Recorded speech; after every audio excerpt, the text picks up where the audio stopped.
poets and writers, I'm Kaye Spivey. I've been doing so much lately. I went on a trip and caught a cold. It's not COVID. I got tested like 3 different times just to make sure, because the trip was to see my grandma for her 90th birthday. And so I was just, I've had the worst runny nose. My voice is finally back. It was gone yesterday, so I couldn't film then. I'm doing much better. I'm totally fine. It's just like a normal like post-nasal drip kind of cold. Oh, Cora, are you coming in the video? Oh, hi, Cora's here to say hello. Yeah, hi, sweetheart. I actually wanted to come on because I have an announcement to make. My new poetry collection, A Bottle of Stars, is now available. And if this seems like it's coming out of nowhere, like, it's not you, it kind of is. I haven't been talking about it. I haven't teased anything. Like, it's here. You can buy it right now. It's not like I was hiding anything from you. Like, please don't think I was like trying to hide some big project of mine. This really kind of came together all at once. I'd been working on a manuscript since like over a year now. I've been working on a manuscript that was like my really political poetry manuscript, and I've talked about it and I've done vlogs about it. Like, I've been working really hard on it, and it just kind of kept not working. Like, I know I've talked about it quite a bit, so you probably heard some things, but it was just, it really wasn't working. There's a big central poem in that collection, and it's very long, and the whole collection kind of, the themes of it really rely on that poem, and that poem was just not quite working. Like, every time I'd sit down with it, there was something I would change to the point where it just never felt like it was ready for it. And the poem deals with trauma and things, and it never felt like it was exactly what I wanted to say, and so it never felt like the collection was exactly what I wanted to say, and I was just kept putting it on the back burner, kept coming back to it. I've been working really hard on it, and it's never been working. And then there are all these poems that have just kind of been sitting, poems I was like never going to share. That's the thing. Okay, this collection is basically poems I was never going to share with anybody. Some of them were going to make it into the other collection just because they fit with some of the themes, but many of them were never going to get out of the journal. And I've read back through my journals several times, and I decided I do want to share them. Part of it is I've been really into BTS, you guys. You may have noticed. One of the things I think it made me think about being really into them is how important it is to share your version of grief, your version of like mental health issues. It's so helpful sometimes to have like really uplifting messages and to kind of encourage each other, but sometimes like it just really helps to not feel alone when someone is like, hey, this is how I experience this thing. And it's like, okay, like it makes you feel a lot less alone. It makes you feel a lot less kind of isolated. And I write a lot of those kinds of poems. I think every poet probably does write a lot of poems that are just expressing their own grief in one way or another. And so I have a ton of them. And you know, it's the kind of thing like I don't necessarily want anyone to read, is kind of how I thought about it. It was just kind of for myself. And then the more I kind of thought about it in terms of like BTS, honestly, the more I thought this is maybe the kind of thing that should be shared, that I should share with others. So with that in mind, this collection, A Bottle of Stars, kind of started coming together, and it came together really fast. Most of these poems were done. Like I said, a lot of them were going to go into, well, not a lot, but some of them were going to go into the other collection. A lot of them I looked over many times, revised already. Like, most of these poems were completed ready poems. And as I sat down to kind of go over this theme, which in this collection, it follows the stages of grief, the 5 stages of grief: denial, anger, bargaining, depression, and acceptance. As I sat down to kind of decide what poems to go in, it just came together so fast. It was the easiest project I've ever worked on before. As I was like, which poems follow this theme? They were just pouring out. Like, I was like, oh, this older poem that I haven't touched in years in the case of just as few. Most of the poems were written in the last 2 years, but a couple of them, it was like, this poem finally has a home after all this time. Like, it's exactly the right poem for this spot in here. And as I was putting it all together, it just felt so easy in a way that I feel like no other writing project has felt for me before. Like, it just fell into place. It was like this collection wanted to be told. It was like I've been wanting to tell this collection for a really, really long time and kind of not wanting anyone to read it. Like, the poems had been ready to be together in a collection, and I just kind of didn't want anyone to worry about me. So, you know, like, I'm fine, I'm okay. I'm gonna be talking to a doctor about anxiety medication finally, for once in my life. Like, things are going okay, just as a prerequisite, but this collection is about times when things weren't going so well, things I was thinking when times weren't going so well.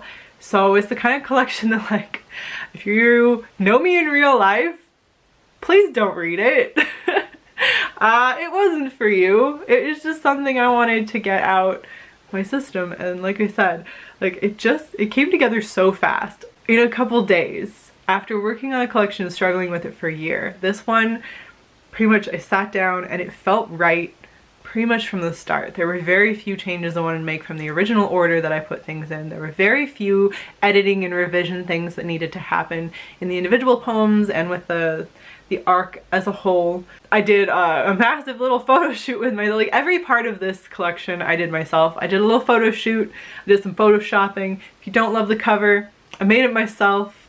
It's my face. I just wanted to put out something a little more raw.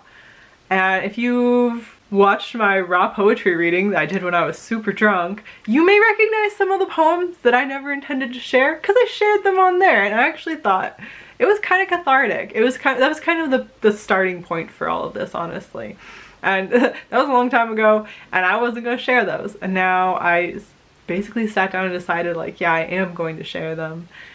And so these are the finished versions of some poems you may have heard there that I may have briefly shared at other times. A lot of them not. Like, there's a whole section that's anger. I've written some really angry poems before, and I really don't share those. I don't share a lot of my, like, really depressed poems either. And those are in here. And like I said, don't worry about me.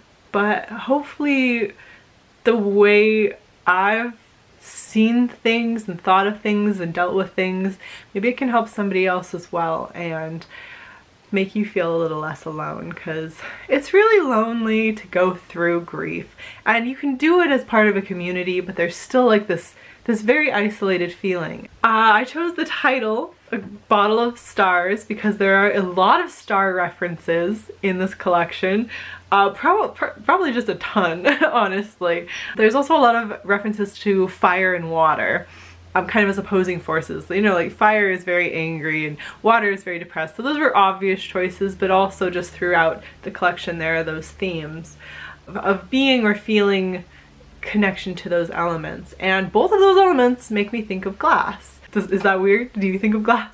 I definitely think of glass. So I wanted some idea of glass in the title, and eventually it kind of changed into like the bottling up the stars. There's the line in The Haunting of Hill House about the cup of stars, and I love that. But just to like carry this bottle of stars and something that's so breakable, putting something beautiful in something so breakable. You think of like fireflies, but like to actually capture starlight and stick it in a bottle, like that's something that will break. And for me, I'm the type who really likes to bottle up my emotions, just shove them in there and keep them in there, and eventually the glass breaks. And it's usually just like a catastrophic event when the glass breaks. And this could be another glass breaking moment for me. Who knows what this is going to unleash? Maybe nothing, but you never know. There are trigger warnings for this collection, like there is suicide mentioned, there is depression mentioned, there is violence mentioned. If any of that bothers you, don't read it. If you know me in real life, really, don't read it. These are things I wanted to share. And so I think I'm going to read 3 poems that are representative of the themes, but not some of the darker stuff. just to give you an idea of the kind of poems that I have in this collection. And hopefully you really enjoy them and want to pick it up. All of the links are going to be down below. It's going to be available on Amazon in paperback and Kindle. The paperback will for sure be out when this video goes up. The Kindle, I know every now and then has taken me longer in the past, so both will be available soon. At least the paperback is available right now, and the links will be down below. But I'm going to go ahead and read you 3 of the poems from the collection. Definitely let me know what you think, and let me know if you pick up the collection. I'd definitely like to know your thoughts. But again, this is a darker, more raw collection, and this is something I wasn't planning and I'm not hiding from you. And yeah, I don't know, I feel really nervous. It's been a long time since I released a collection. Hopefully you'll enjoy it and it won't make you cry. And now I'm going to read the poems, so give me one sec. This first poem is called Passing. I remember where I was when I found out the butterflies had gone, left like the wind on a warm autumn day. You know that camera trick in the movies where the shot widens to show you how alone a person feels? My mind did that in a dissociative way. I watched me standing alone on the edge of campus where the seams of one world split from another, thinking there must be some mistake, that nothing disappears like that, all at once and out of nowhere. So many wings simply gone from the skies.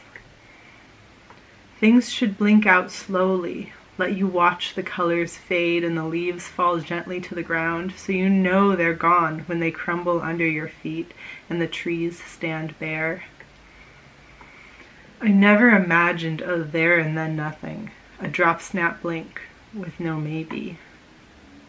The lens zoomed out slowly, making me small against the empty world. What happens without them, I thought, as the blankness slowly settled in, pillowing the hole that was filled with butterflies, fragile as that moment really was. This poem is called Petrichor, the excuse for locking an emotion to the newly fallen rain. It's romantic that the glitter of it in the lamplight is dark, unlike the fall of snow, that serene haze of promise. Rain moves quickly, always waking senses. I am not afraid of you, so much as I am afraid of me.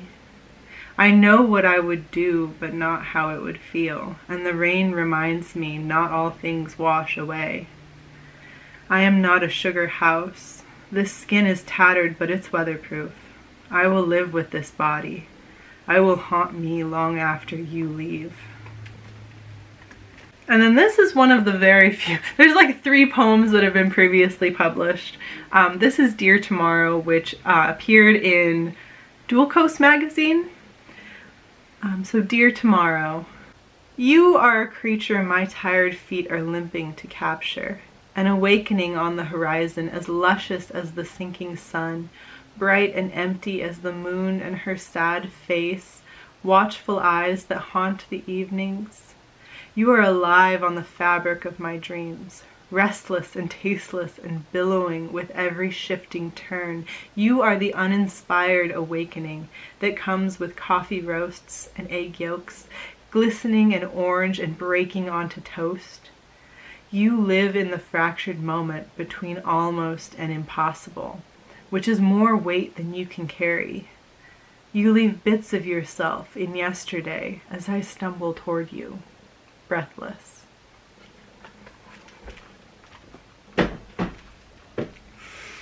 So what do you think? Those are just a smidgen of the work that's contained within. All of the information, again, will be down below. I hope you'll support the new collection. I hope you'll take a look at it and read it and leave a review of what you think. Again, this isn't something I had necessarily planned on doing this year. I had definitely planned on finishing the other collection, and if that's something that you've been looking forward to and waiting for, like, it will come eventually. I think there'll be a point at which that poem will fall into place and then the collection will come out easily. But for now, we're getting a lot of poems that I didn't think would see the light of day out into the world, so please judge it as harshly as you like, but be gentle with me, because there's a lot of the more raw pieces of myself as a poet in this. This is a lot more autobiographical than a lot of my other poems. I like to write poems from perspectives of other people, and I like to write like, it's almost like story poems, but this collection doesn't have a lot of that. This collection is a lot more of me introspective thinking. I don't know what else to say about it. I'm very excited. I really feel good about it, like for how quickly it all fell into place. Like, it feels so correct. It feels like this was the collection that needed to come out right now, that it needed to be said, and it feels really good. It feels like a weight off of my shoulders in a way as well, and I think maybe that's just another stage of healing, which is kind of what going through grief is about, is like a way of healing and of embracing the different aspects of that process without kind of demonizing any of them, because some of them aren't so good. Some of them are pretty dark. There's some dark sections in this book, and it turns out to put a collection together, you gotta read those poems again, and so I had a little bit of a cry while putting it together and a little bit of a like, should I be doing this? But again, it was so easy to put together and so easy to do for the first time in a long time, and hopefully it reads like a collection that is meant to be together to you. Yeah, I don't know what else to say. I feel like I should just read one more poem. I feel like 3 is just not enough. I should have done this as like a live stream or something, but I wasn't sure that I would hit the timing correct with my work schedule for when the poems are actually available, so I just wanted to have this ready in the wings. Let's just do one more poem for you. Something maybe a little bit different. I feel like I should do something that's a little more like happy, but I'm not going to. I'm gonna do one called Faces. That I think maybe I should have gone with this one. This is almost encompassing all of the themes all at once. Here we go. This is called Faces, and this is gonna be the last poem, and then I'm gonna go. So, you know, good luck to you. Good luck to all of us. I'll just sign off after this poem. It's dangerous to want to change the past. Regret is denial in a wig, a caricature of who you are today. Even so, I could name the exact days I would go back to, the changes I would make. Who would she be, that girl who took the other path? If we met, would she even look like me? Or would it be like a mirror in a dream? I'd know her, though she didn't have my face. Or would we be twins, the same product of a different journey? I'd like to think my choices meant something, but butterfly wings have never once been proven to be the cause of a hurricane. Regret slips through the options and the moments we lost. If destiny is real, I wish it would face me. I wish it would look like someone I almost know.